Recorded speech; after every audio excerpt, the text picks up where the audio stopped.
I rise today as the only member of Congress that has ever been banned by social media. On January 2nd of 2022, Twitter banned me, banned my personal account on which I was campaigning for Congress, raising money, and using my free speech to inform the voters in my district they can vote for me.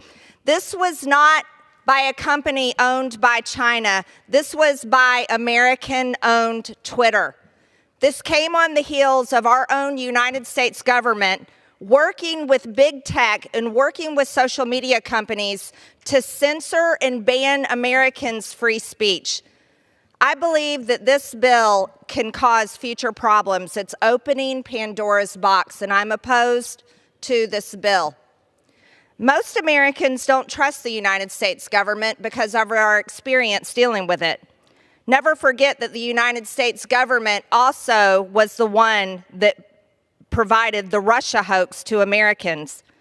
It also worked to ban Americans' free speech. It also has worked in so many ways to illegally, warrantless spy on Americans through FISA.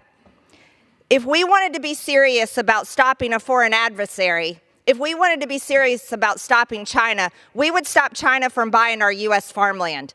We would raise up our American energy independence.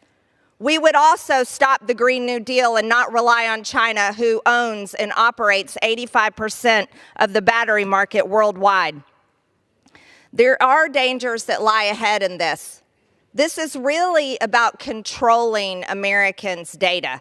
And if we cared about Americans' data, then we would stop the sale of Americans' data universally, not just with China. There's some further issues.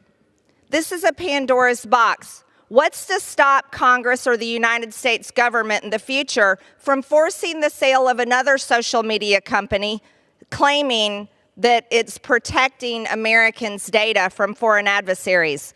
I think we could see in the future another Russia, and possibly force the sale of X, as many members in this body claim that Elon Musk is altering the algorithms of X. By the way, it was Elon Musk's purchase of X that restored my social media account on Twitter and allowed me to have my free speech back on Twitter. There's also members of this body, the Democrats, are claiming that election meddling can happen on social media. Well, we can never forget Mark Zuckerberg and Facebook. We can never forget the election meddling that happened there.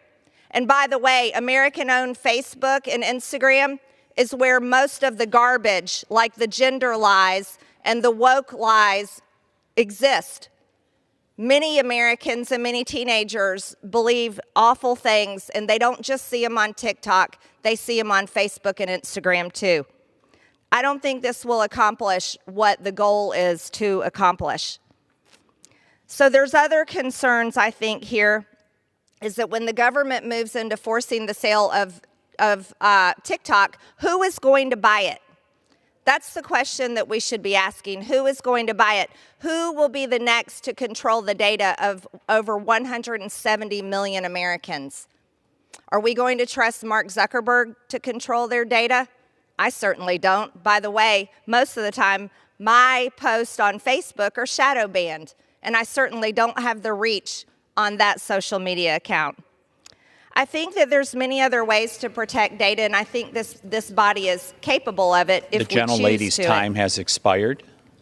I oppose the bill. Thank you, Mr. Speaker.